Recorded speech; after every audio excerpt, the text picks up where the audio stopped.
Well, thanks. As it says here, I'm Evan Pratt. I'm with the government, and I'm here to help. Katie Wychichak, if you could put your name up, master's grad from SNRE, works in my office as well. And one of the reasons I got invited was so no one else would feel like the dumbest person in the room.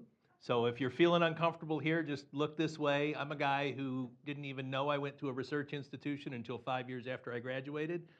And I had to come to Michigan to find that out.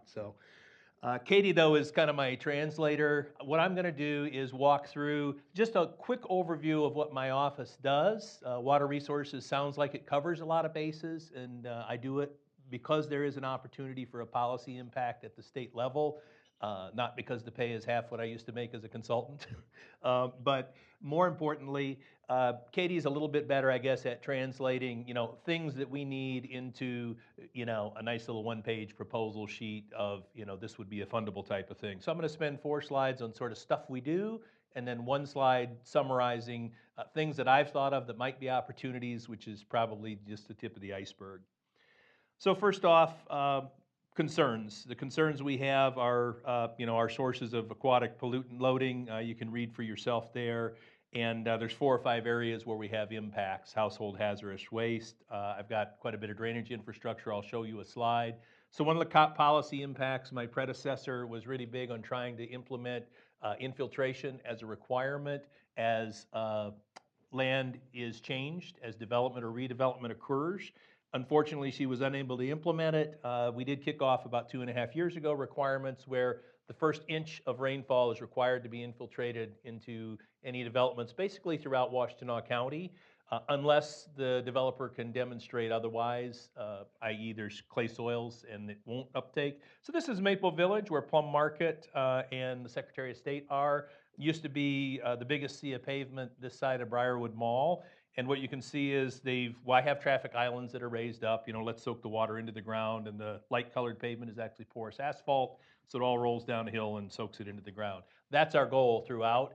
We don't have a lot of data on, I know empirically, again, I'm a trial and error guy and use experience in life. We know that soils do break down.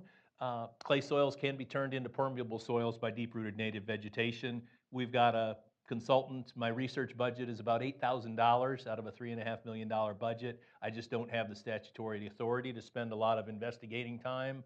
So what we have to do is kind of fly by the seat of our pants a lot, do trial and error, use feedback loops. At the end of the day, I'm in government, and without being paternalistic, we kind of have to keep an eye out for 350,000 people.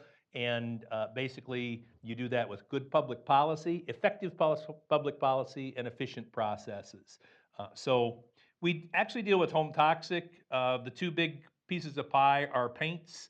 Then there's pesticide is the 3rd biggest piece. So we actually get some funding from a local landfill. We use all that money for waste diversion, and we try to keep all of this out of the water and the ground. So about 500,000 pounds in 2015, for example. This is a map of all the county drains in Washtenaw County, about 700 miles. We really only cover about 25% of all the water courses. And then this is an overlay map of green infrastructure, partnership between the City of Ann Arbor, University of Michigan, the Watershed Council, and our office. And we try to do as much green infrastructure as we can, and again, soak water into the ground. As I mentioned, our biggest concern is pollutant loading. So there's ag pollutant loading, gets a lot of mention, but really phosphorus and nitrogen. Urban street runoff has a lot of bad stuff in it. A lot of it is flakes off of cars and phosphorus, nitrogen from the landscape. I think the stuff from the urbanized areas is worse, so our big target is chasing street runoff and getting that infiltrated into the ground. And the city's done quite a few, and we're working with the road commission now.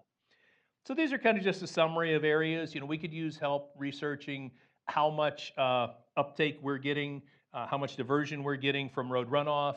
I'd really love some help with the ag runoff. I could explain how we are funded, but basically we charge people for work we do. I'd like to give farmers a break who are using good BMPs, only I don't really know how much of a break they should get for a buffer strip versus some other methodology of reducing their phosphorus runoff. We could use some help with just kind of making that a fair, effective system.